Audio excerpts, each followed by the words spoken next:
Well, I'm going to keep admitting people as they come on, but I think it's the top of the hour, so I think we should go ahead and get started. I want to welcome everyone to the first in our session of 2025-2026 series of virtual workshops. These are brought to you by IBMA's Leadership Bluegrass Alumni Committee. My name is Lee Stivers, and I serve on that committee and have been working on this project for a couple of years. Today, our session is entitled From the Table to the DSPs and Back Again, How to Make Money Without Selling Records. And this is organized and facilitated by John Weisberger with Mountain Home Music Company and Use Your Words Music Publishing. We have plans for several more workshops this winter. Those plans are in the works. If you have an idea for a workshop or want to lead one yourself, particularly if you are a Leadership Bluegrass program alumni, please contact us. These are very much open source kinds of programs, and we've gotten some really interesting, good topics coming in from our Leadership Bluegrass community. So get in touch with us. Let's see. All of our sessions are recorded and will be uploaded to the IBMA YouTube site. So if people miss them, they can see them later. And just a couple things before I turn this over to John to introduce today's speakers and panelists. Just want to mention that everyone's coming in with muted mics, but we do want some interaction. So please, if you have questions or comments throughout the program, just type them into the chat pod and I'll be monitoring that. And we're going to leave a good amount of time at the end of the session, close to the end of the session, to handle questions and comments.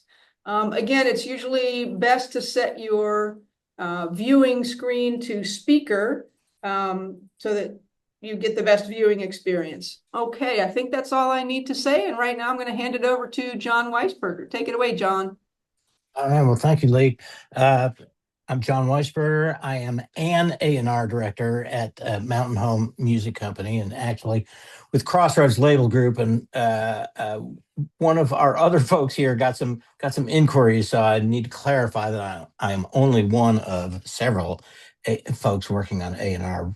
Crossroads Label Group includes Mountain Home Music, which is our bluegrass imprint, and we have around 20 artists, active artists on our roster.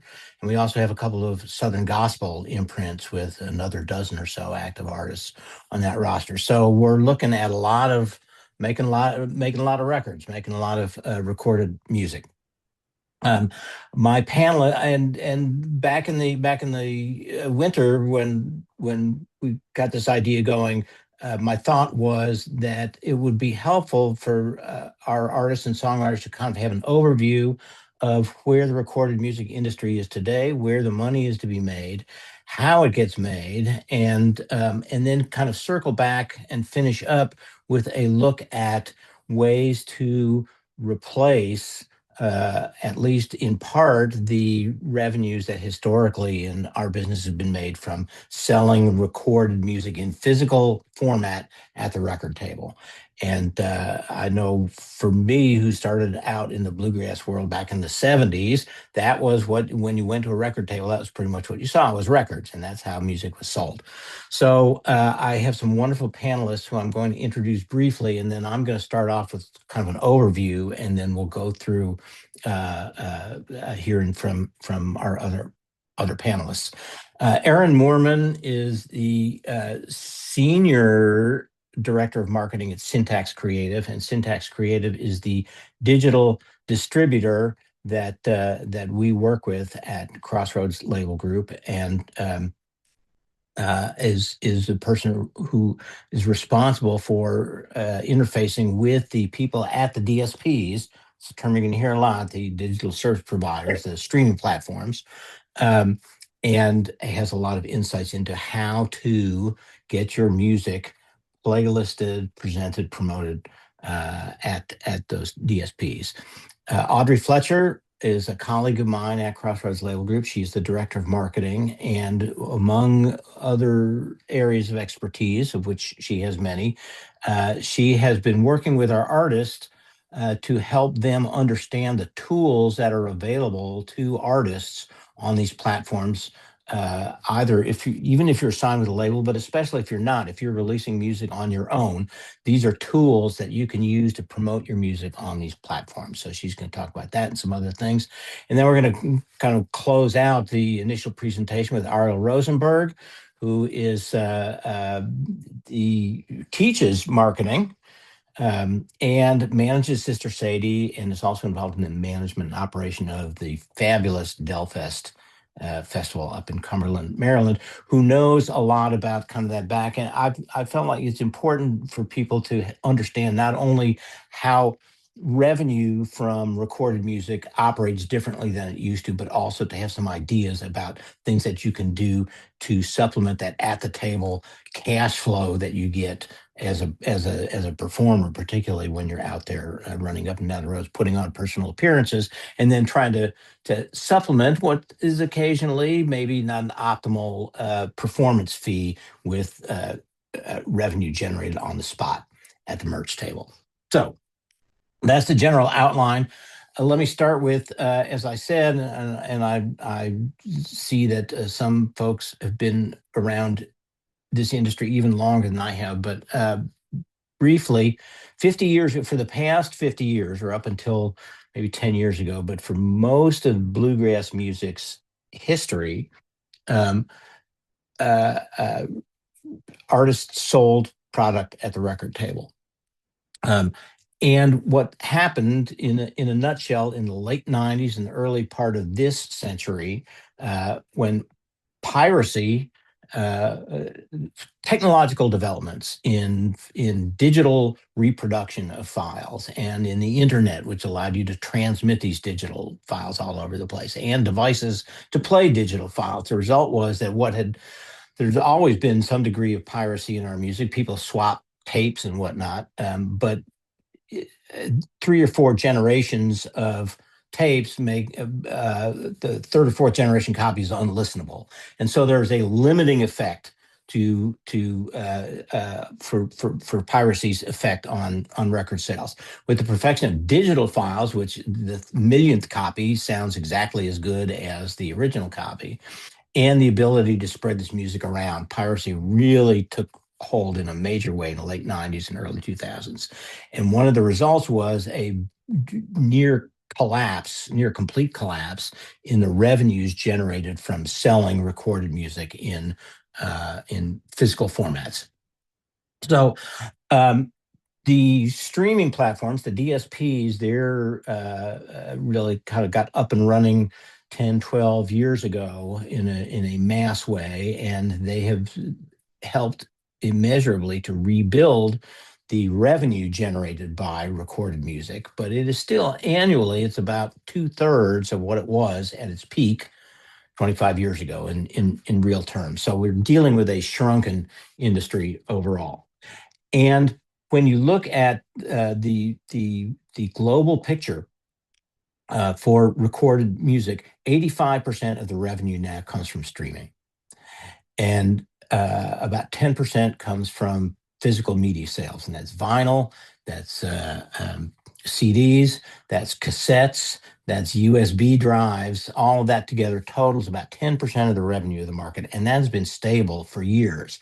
So it's unlikely that the picture is going to change anytime soon. And the biggest impact that I want to note is that this has had the effect of shifting the uh, artists, particularly those again who have been selling music at personal appearances. We didn't typically think of ourselves that way, but if you really think about it, when you are an artist and you either put out your own record and you go to a CD manufacturer and you pay $3 or $4 or $2 or whatever for a CD, or if you're signed to the label and you're buying product of CDs or LPs for that matter from the label for a couple bucks, you mark it up and you sell it at the record table. And so even while you feel like you are an artist selling your music, you are, from an economic point of view, acting as a retailer. You get all the money that you're going to sell. You buy it at one price, you mark it up and sell it at another price, and you pocket the difference, and that gives you cash flow on a every appearance basis. But it also means that all the money that you are going to generate from that piece of recorded music, you get all up front, and that's it. If somebody takes a CD home, they pay you $15 for it, or $20 now, I guess, and they take it home, put it on the shelf, and never listen to it again. You don't care from an economic point of view because you already made all the money that you're going to make from that sale. If they take it home and they listen to it every day for the rest of their lives, too bad for you, because no matter how much they love it, you already made all the revenue that you're going to make from that single sale. Streaming throws that model out the window. And because of that cash flow impact, it's had a huge impact, particularly in smaller markets like the bluegrass one. And so a lot of the angst over streaming results from the fact that this major source of cash on a daily basis or on a per show basis has effectively disappeared. But that doesn't mean that there is not money to be made from streaming. It just operates differently. Um, you're making royalties. Songwriters have always made royalties. So for songwriters, there's less of an impact than there is for artists because songwriters basically didn't participate in that cash flow, that cash at the table transaction anyway. They got their royalty, and that's it. Now, artists and labels, songwriters and publishers, virtually all that money is coming from royalties and not from retail transactions. And royalties pay out differently. Royalties pay out over time, and uh, to keep things short and sweet, if people like your music and it's available to them on a streaming platform, they keep listening, you keep getting paid. And at some point, in my experience as a songwriter, from a songwriter point of view, that point is somewhere around 10 years. You actually wind up making more money than from this steady drip of royalties than you would have under the old model. And so that noticing that in my own songwriter royalty statements was what really kind of opened my eyes to how things are working these days. Um, so that and that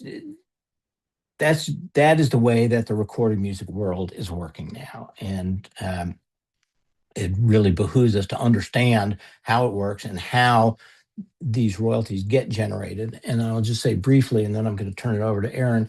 The thing to keep in mind with royalty revenue streams is that they differ according to whether you're talking about the song, the underlying composition, which involves songwriters and music publishers, sometimes the same people, sometimes not, and artists and labels. Again, sometimes the same people, sometimes not.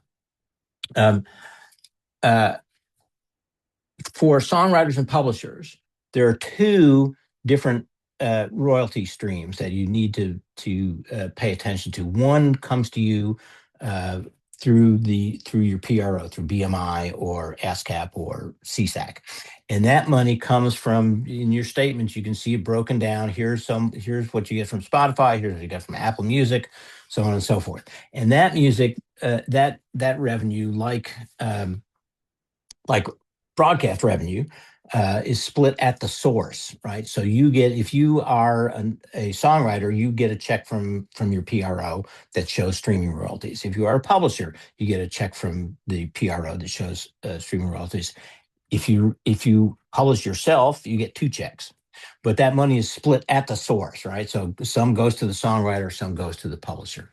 Um, with There's another institution that was created a few years ago as a result of the Music Modernization Act called the Mechanical Licensing Collective. And the Mechanical Licensing Collective has an additional streaming royalty. And if you are not signed up for the Mechanical Licensing Collective, you need to do that. You sign up as a publisher, and the payments for that, like their mechanical licenses, like we have with CDs or LPs, the royalties are actually paid to the publisher, and then the publisher in turn pays the songwriters according to whatever agreement that they have. Um, so uh, with artists and labels, it's a little simpler. The money flows from the DSPs through a distributor of some sort to the copyright owners on the recording, a label. If you are putting your music out yourself, then that's you. If it's going to a label, then you're paid that royalty according to whatever the terms of your agreement, the agreement between the artist and the label is. So keeping these royalty streams straight, the two royalty streams um, for songwriters and publishers, and the one royalty stream for the recording that goes to labels and then from there to artists. Keeping that straight so you know where to go look for your money is a really basic basic element in making this all work for you. With that, I'm going to turn it over to Erin to talk about. Erin works for a distributor, so she is at the fulcrum where music is coming from artists and labels and getting sent over to DSPs, and then on the other side, the revenue coming back to a distributor and then going out to labels. Erin, take it away. Yes. So first, I want to thank Lee for helping me, manage because I've had to jump in and out. My Wi-Fi's been going crazy today. So one of the things John asked me to talk about was how your tracks get distributed to the DSPs, and for me, that seems like so basic, but I understand that so many people don't have that, like knowledge or just the framework of to think about that. So I'm going to kind of go back as we've been doing the whole time so far and talk about like physical product sales and compare it to digital. And in the day when you're selling CDs or you're selling even vinyl, you're hoping to get like distribution from from like one of the big box stores or something like that, a record store, so that the general public can find your tracks. It's the same thing. So just like back in the day, you would be so excited to get a distribution deal with Walmart to get a little bit of shelf space. You're looking for a company that's going to help you get a distribution deal with Spotify, Apple Music, any of those. And so that's what we do. We work with independent companies. I actually see a lot of our clients in this workshop.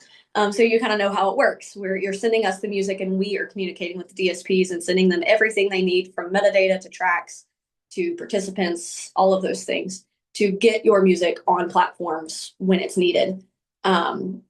So for the artist that's not working with a record label that doesn't have that framework, you're looking for companies that will allow you as an independent artist to collect that information and send it to DSPs for you. The DSP is not just going to do like your old record store and say, hey, like here's my music, will you sell it in your store? They're going to have a contract with you.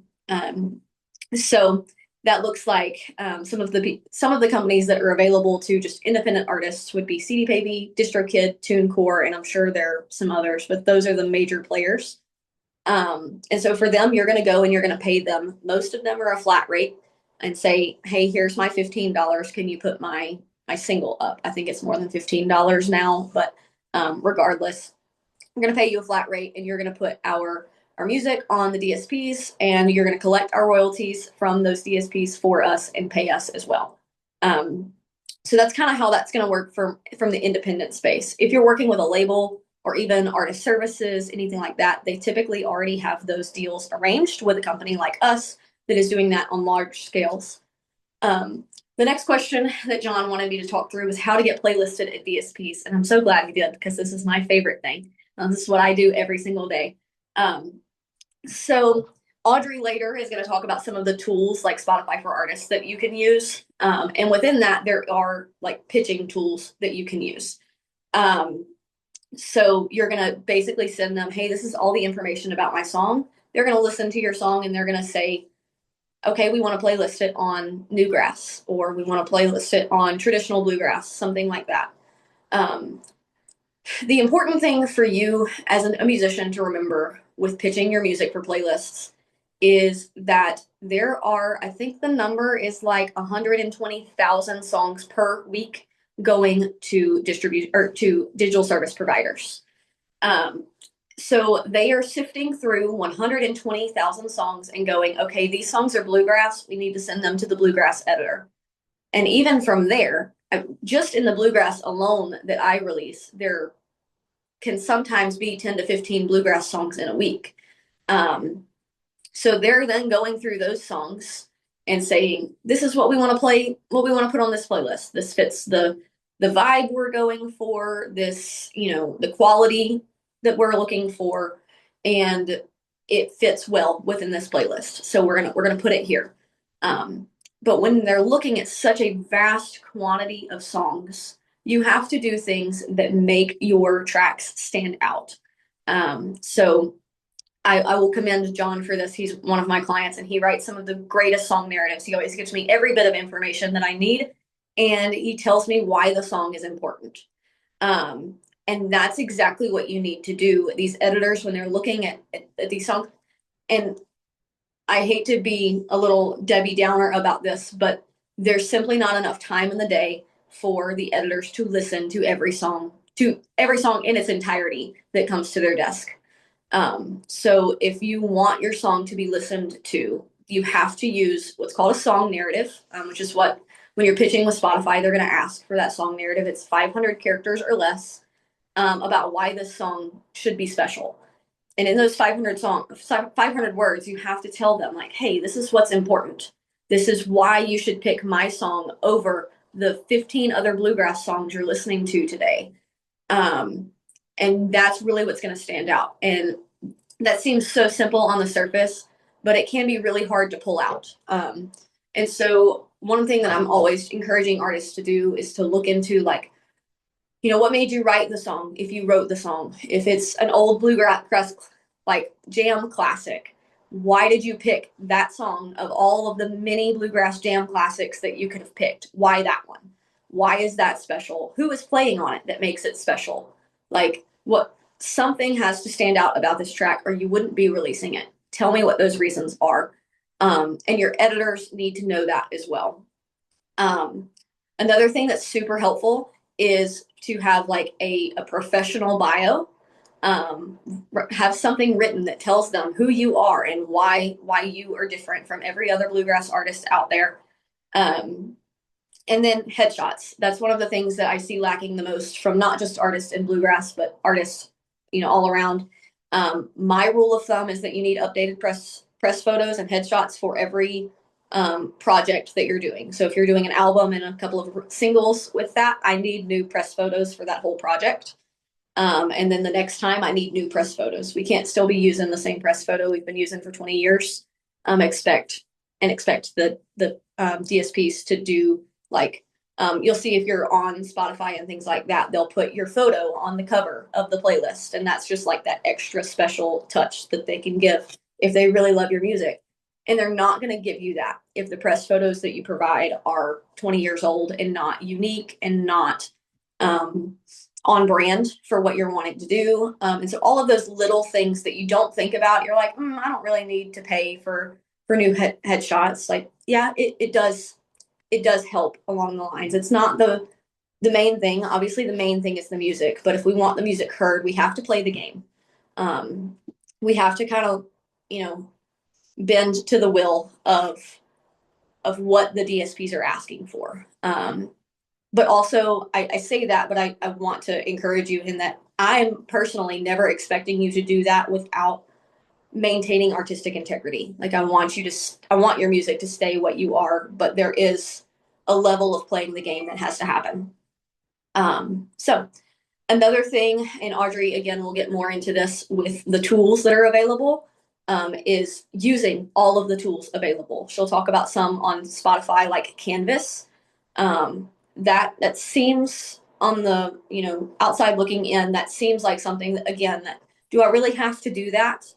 But when the editors see you making those little steps, it really helps them see that you're engaged and they promote that. The algorithm promotes that. They want to see you using their tools and using the things that they provide for you. So I think that's all that I have on those areas. So I'll pass it on to Audrey. Thanks, Aaron.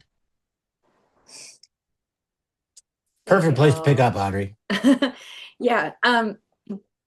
So I'll run through like some specific tools as we go along here. But first, I think the most important tool that the DSPs can provide everyone is data about who is listening to your music, where they live, and all of those things can kind of help inform, other things that might help you sell more records or we're not talking about selling records, but sell things at the table, plan a show, tickets, that kind of thing.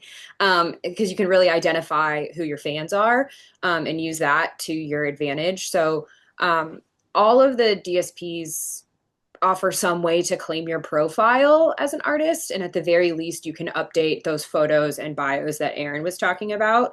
Having that cohesive branding across all of those platforms is important. It also shows that those platforms you're engaged with people who might be listening to you there. So at the most basic level, that's just a good step to take.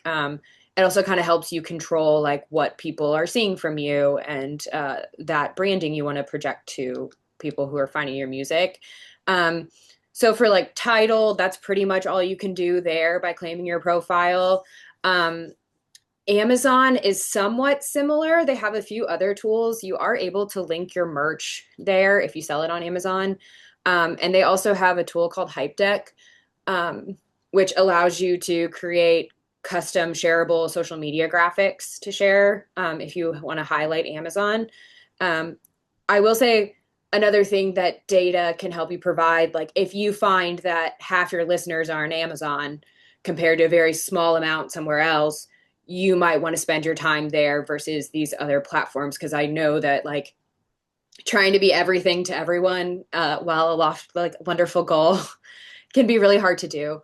So that's another spot where that data comes in. So for Pandora, they have a program called AMP. That's their marketing tool. It's all free to use there. Some of the tools you can use are adding artist audio clips to some of your tracks. So that can be a short introduction to fans who might come across your music.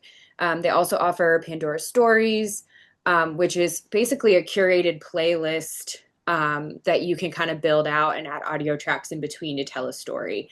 That type of thing might be really useful if you have an album and you do want to share some of those points that Aaron was mentioning about why you chose to record a specific song or those kinds of things. You can really enhance that listening experience there for your fans. Next, I'll mention Apple Music. They also only have a few tools right now, but they are expanding them. One is similar to that Amazon Hype Deck in that you can create custom shareable graphics for social. So that can be milestones. So if you have a song hit a high number of streams, or it could be just a new release, they offer like a static image version and a video version, which is kind of cool to be able to use on platforms like Instagram. And then Spotify by far has the most tools available, which is why I saved it for last. So like Aaron said, like the more you can use some of these tools, the more it signals to them that you're interacting with their platform and your listeners might be adding to streams on their platform. They also have a tool for those milestone or promotional graphics called promo cards that you can use. But on your actual page, they have the artist pick. So when you have a new track or a new tour date or a new merch, you can set that at the top of your page to really highlight that to anyone who comes to your page. Those last for a certain amount of time and you can update them. So the more you update that, you're kind of highlighting something you want to point fans to immediately. Another thing you can put there is playlists that you build on the platform. So you're able to make a playlist as an artist. The Bluegrass Situation does this a lot for like editorial pieces, but that have the playlist component where an artist will pick a theme and pick tracks that kind of meet that, including some of their own music. And then that's something you're able to talk about and share in your socials as well. But, goal there being you might be highlighting music from other artists, but you're also including your own music and seeing how that ties into that theme. All of these tools, use them with the goal of highlighting yourself and your music to people who come across your page. You are able also on Spotify to link to merchant events like you can on other platforms. And then recently they added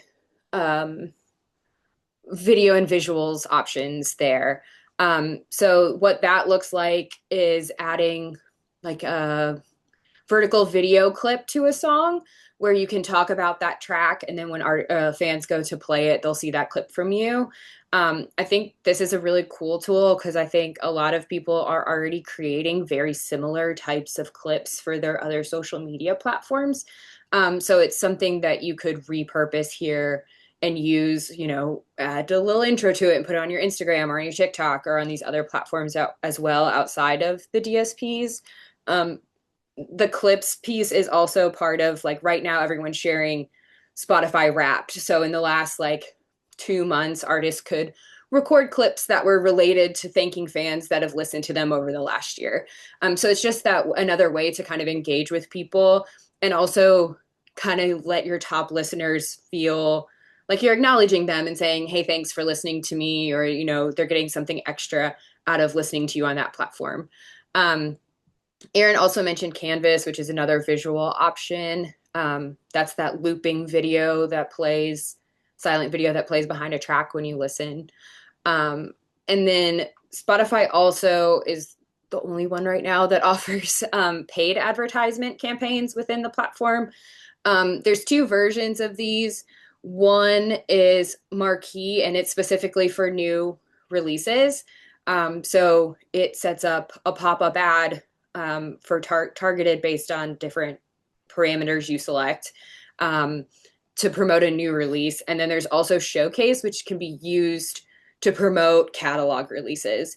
I think, like John's point of stuff making money over time is a great reason to remember to promote your catalog too. So maybe you look for milestone events for that, like an anniversary, or you have a song re-pop up on a chart or something, and kind of use those elements to draw people back to other music that you have that's not necessarily your newest.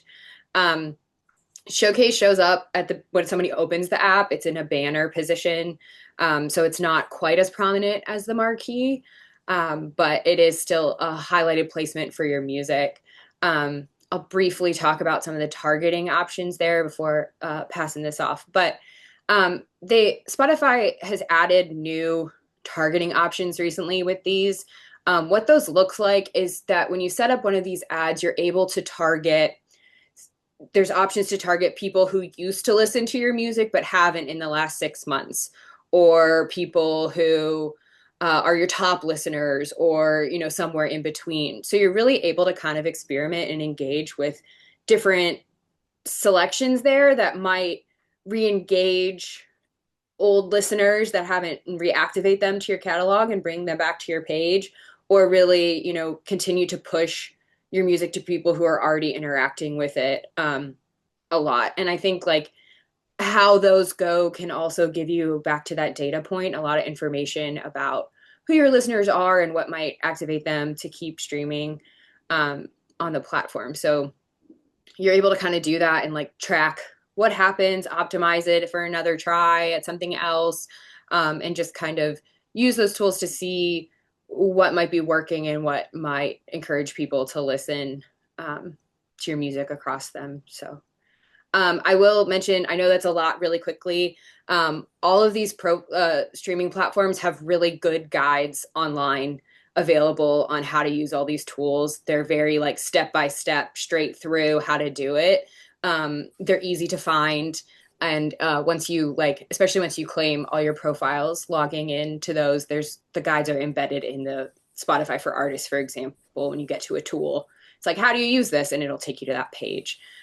So it's really important, you have access to that information, but just knowing to use it goes a long way.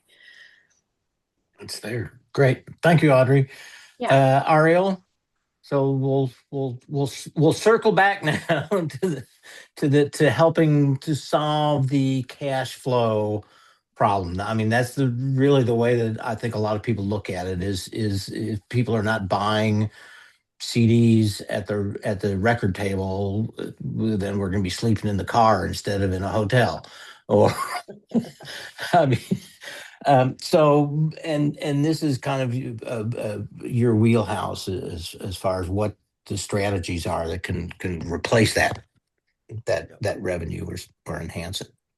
Yeah, well, thanks again, John, and to IVMA for having us.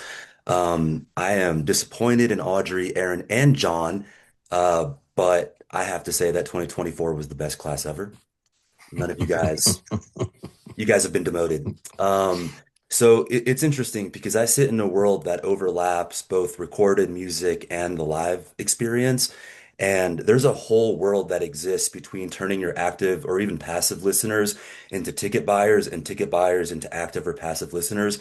Probably a topic for another day.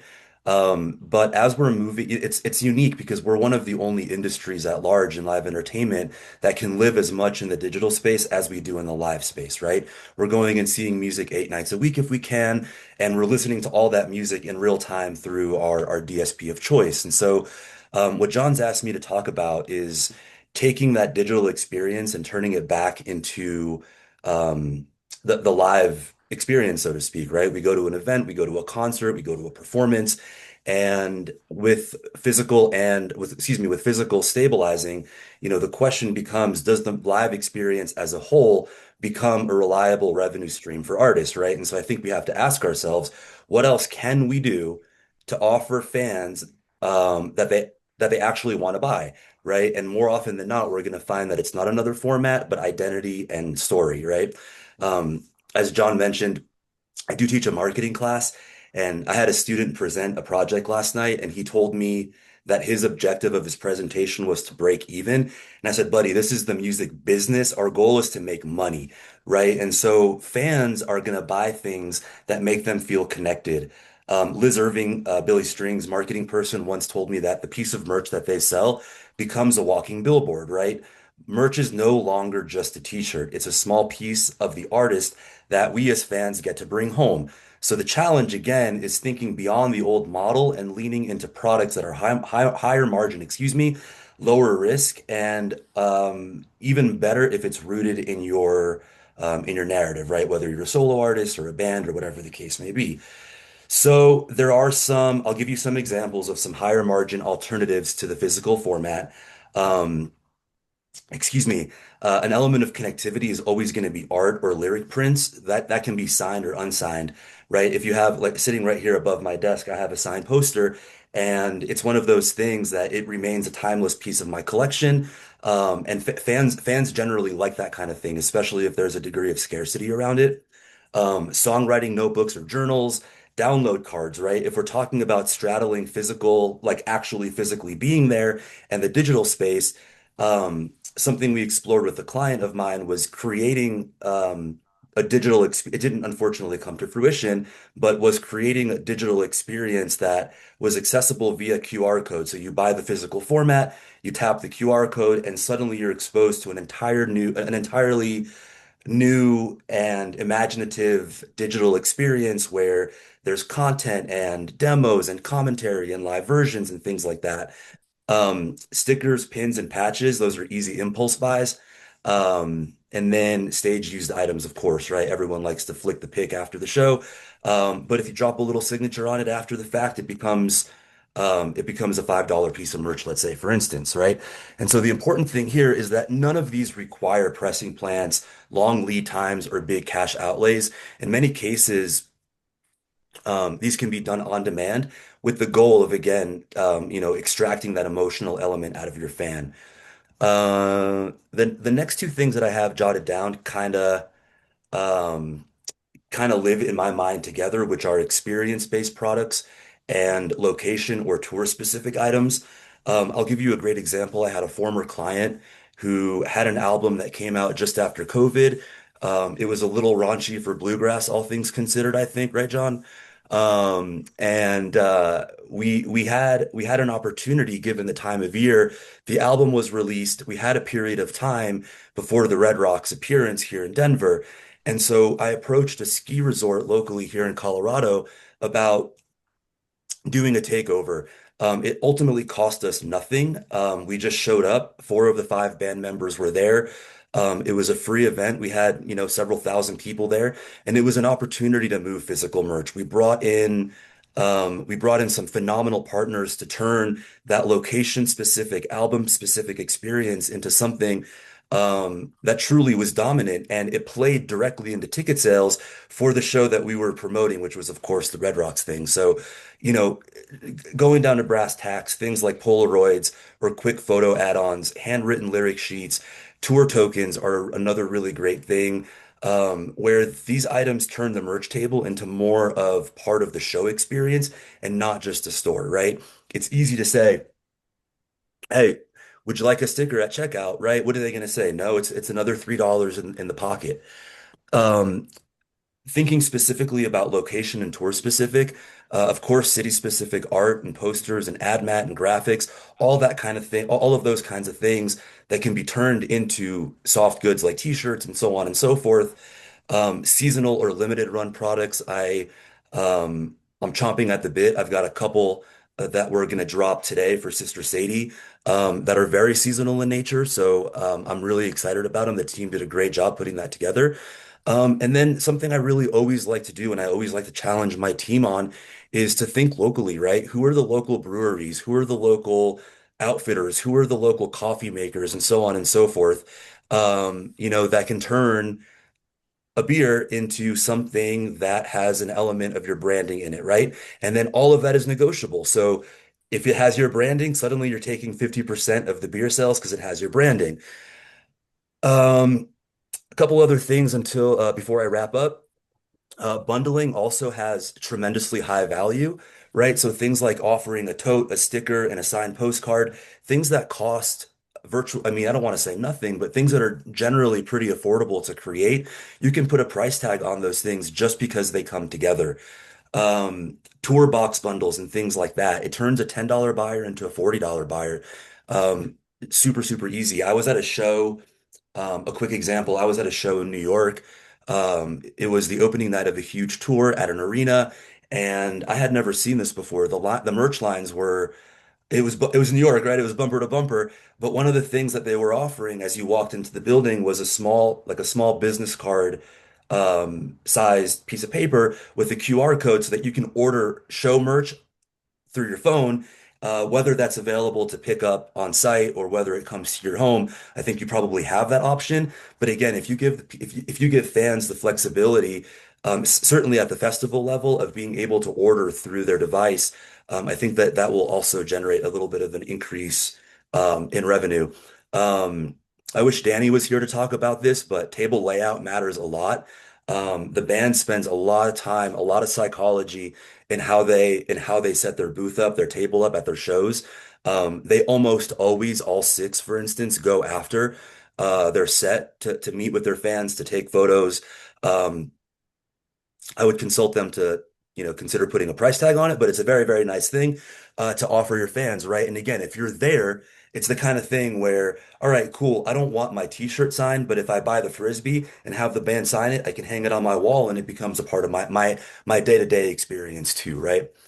Last couple things, the QR codes we talked about, exclusive digital content. This is really, really, really important. If you can send, if you create vinyl or if you create CDs for your next project, and you can offer again something in that physical product so that your fan can go off and then have another experience, even if it's a link to your merch store, that's going to drive a couple of additional dollars into your account. So, just in summary, you don't need it. You don't need more. There are enough physical formats. I think we're in a good place. You just need more ways to have your fans feel connected. In today's day and age, that's really what it's all about. Everywhere that you turn, whether it's digital or your computer or your television or your children are listening to the music, or whatever the case may be, it's all there. So you want to make sure that the story stays continuous in nature. And the best merch strategies are really low risk, right? Do a short run, spend a little bit of money, and do some sampling and see if you can enhance that experience across the board for your fans. Excellent. Thank you. Thanks, Ariel You're welcome. and Audrey and Aaron. I want to just say two things right quick, and then we will open it up for questions. One is I want to there's a bit of an elephant in the room because one major source of recorded music revenue that we've not talked about is satellite radio, and satellite radio is its own beast, and it has definitely helped sustain bluegrass recording industry for the last 20 plus years, it is also something that could literally disappear overnight. And that is a reality that has helped certainly drive our organization over the years to look to build streaming, because listeners are not going, the service may go away, the listeners are not going away. And this is how people are paying for music is through streaming. The other thing, real quickly, that I want to mention that Audrey touched on a little bit, is the value of catalog. And one of the things in the kind of old model where you're selling physical product in the bluegrass world, typically a record had a 2-year life cycle at the table, if you were lucky, right? Just in 2 years, you're basically going to play your whole circuit, or maybe you're going to play your whole circuit twice, and you're going to have sold all of the copies of this album that you're going to sell. So you need to make a new one and put it out. And then this constant sort of reinforcement that focuses on novelty. Catalog, once you've recorded the song and put it on DSPs, it lives there forever, and people can go back, people can save it, and they can go back and listen to a song anytime that they want to, and they do. If the people like music, they keep listening to it. And I guess the easiest way to illustrate this, from our point of view, is that, as I mentioned, we have Southern gospel artists, we have bluegrass artists. Our top streaming artists in each of those genres every month is our artists. Our top streaming artists in Southern gospel retired in 2021. There's been no new music from them since then. For almost 5 years, no new music from these folks. And yet, with this extensive catalog they have, they're our top streamer on Southern gospel side. On the bluegrass side, y'all know Doyle Lawson. Doyle Lawson had quit touring and quit making records a few years ago. He is our top streaming artist still, because he's got catalog out there. So this just sort of underlies the difference in the way that money gets made by recorded music now. It gets paid out over time, but it keeps getting paid out over time. And so if you can build your business to reflect that and to amplify that and to make the most of it, that's the way that you're going to be able to use your recorded music to build revenue. And with that, Lee, do we have some questions? Yeah, I want to encourage everyone, if you have some questions or comments, to just type them into the chat. We have one from Evie Ladden. She says, curious about price points for soft merch or even hard copy music. Can you address the different approach of pay what you want or lower price point versus higher profit margin, quantity versus per item dollar? Mario? Man, that's a tough one. That's a loaded question. There's a lot in there. I don't necessarily agree with the pay for what you want model. I mean, I think at the end of the day, right, there's a cost for manufacturing physical goods. I mean, I'm sure John can speak a little bit more clearly to that as in terms of music is concerned, as far as music is concerned. So it's tough, right? You don't want to go and spend what, a couple of bucks on a CD and then have someone say that they only want to pay a couple of cents on it. You're losing.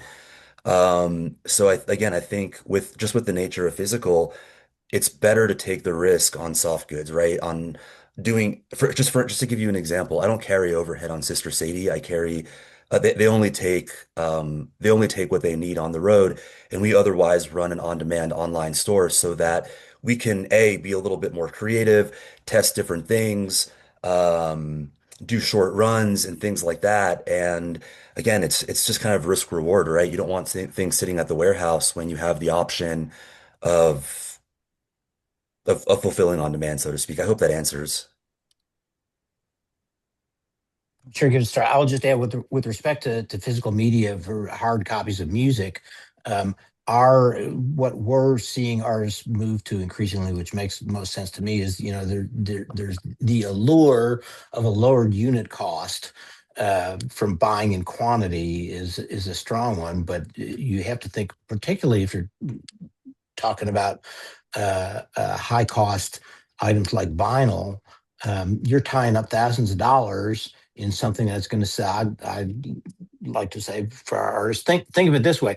Think of taking $6,000 and putting it in a box and taking $60 out twice a week. In the long run, I think it's worth considering very carefully taking a hit on a unit cost to buy small quantities of stuff, because it's going to, you have less cash tied up in the long run. You're still going to make money on it. And I think also what Ariel was talking about in terms of using small quantities to experiment, particularly with soft goods and other stuff besides music is really important. I see Lori's question. I would love to take a stab at that if that's all right. All yours. Lori, being an evangelist, hi. Being an evangelist is the number one thing and the most important thing that you can do as a fan, so all of those things, yes.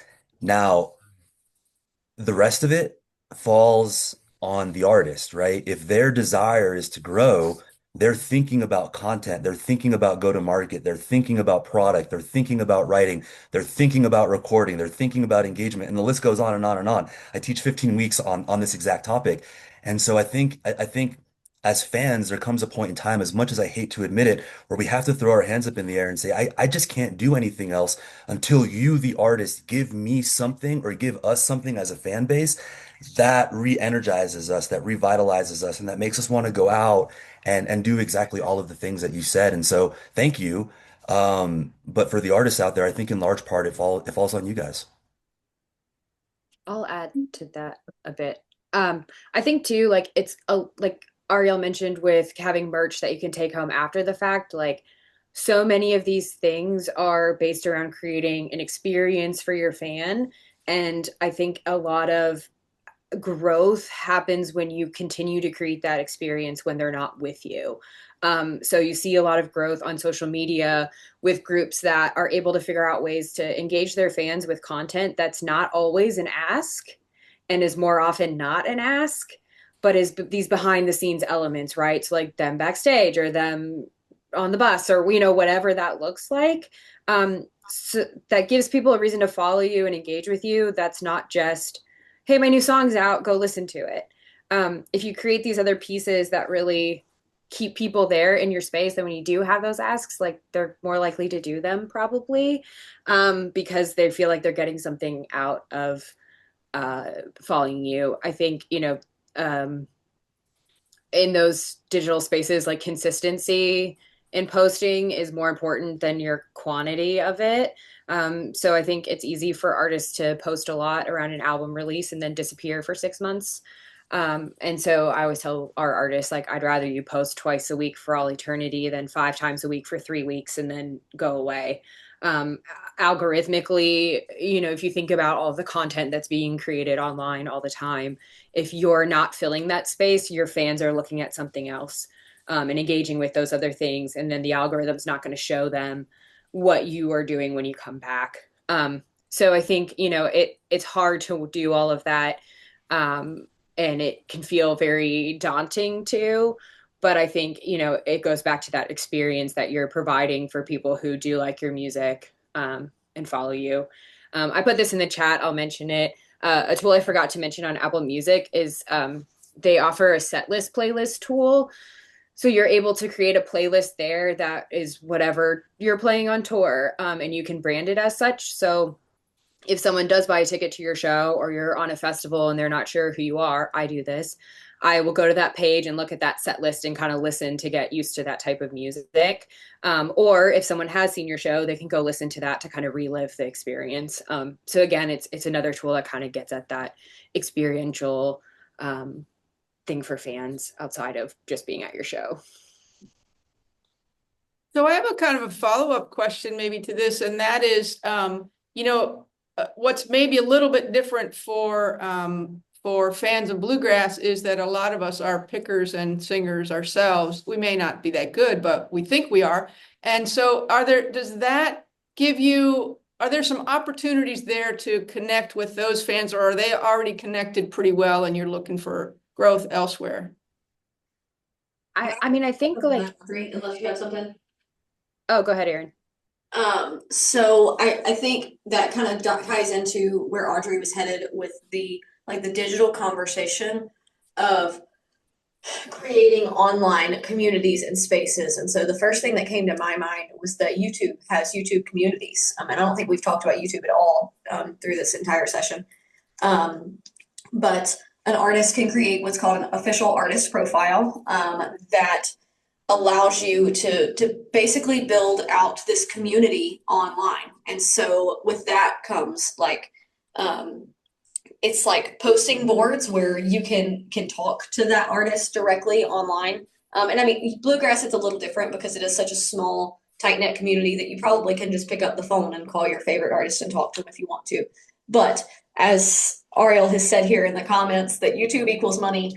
So engaging with your favorite artist in that way can help boost everything else that they're doing on the platform and help increase the money that they're making from YouTube. And YouTube's not the only one that has that. All of the social media platforms, you can have like group conversations and things like that where the artists can engage with you on another level. So I think that kind of answers your question, Lee. Maybe you can tell me if it didn't, of just kind of engaging with them beyond what you know in person. And I think too, you could like ask fans to be like, show me your rendition of this song we just released. Yeah. And tag you on socials. And then that kind of one, it will show you to their followers and have that tie, but it's also very repostable content for an artist, right? Like it helps them by them not having to create as much content because they can say like our fans are the best, they're playing XYZ song, like check this out. It's also a nice nod to a fan for them to reshare and comment on those things. So I think, that community aspect actually translates pretty well to the digital space. Just to add one thing real quick, and it's okay to tell your fans to do that, right? User-generated content is king and queen right now. So if you want your fans to do that, tell them to do that. Absolutely. Katie Hogue had something in the chat that I kind of want to highlight because it's actually Eric, I guess. Anyway, and that is the point about paying special attention to your most popular songs, and that is a really good piece of advice. And one thing that we haven't really talked about very much is that the streaming environment really favors a regular, steady release, predictable release of singles. Albums, when you remove the physical item that embodies an album, you also kind of remove a big piece of the incentive to make albums or to release albums. Albums are valuable in terms of getting attention because a lot of editorial content on publications and websites and whatnot is focused on around album release time. So that's a value of albums is the attention that you can get, hopefully, or at least work on getting from magazines and related kind of online platforms. But what works best to build streaming is that steady stream of singles, that predictable intervals. Sorry, and as Eric said, paying attention to and then promoting your most, those songs that already have that are organically getting the most attention and the most love, as those are the best candidates for using all these tools to try and build a number of streams rather than. I'll add to that. Audrey talked earlier about a platform called Pandora Amp. And one of my favorite strategies to do with Amp is to take an older song. So she mentioned the audio messages that you can tie to a specific song and things like that. I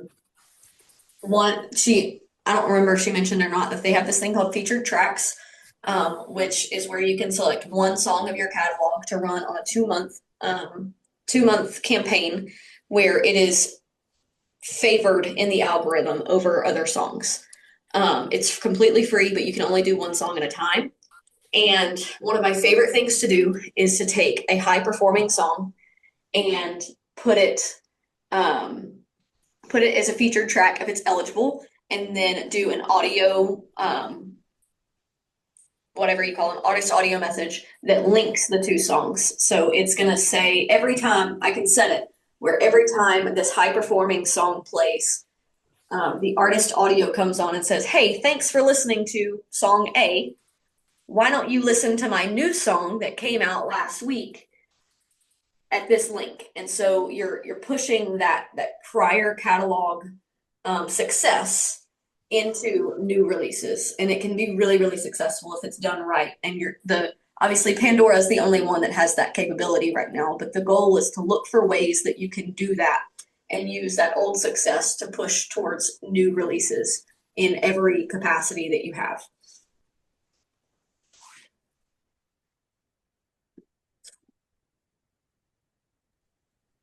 Do we have other questions? No, I think that's about, I think we've gone through the questions. We have any maybe final call for questions or comments? We've had real good participation on this webinar today, and I certainly appreciate this very much. Very much appreciate John Weisberger's work on putting this together, and panelists Audrey, Aaron, and Ariel for being here with us today. We really, this is great programming. This series has done pretty well in the last few years, and people are getting the hang of it and watching them. If they can't be here in person, they're watching the recording. So I think it's kind of a fun thing that IBMA does. Thank you so much, Lee. Absolutely. Thank you. Thanks, guys. Lee. Great. All right, we're just getting thanks and things, so I think we can wrap it up. Good And deal. Thanks, have a great everyone. Thanks, everybody.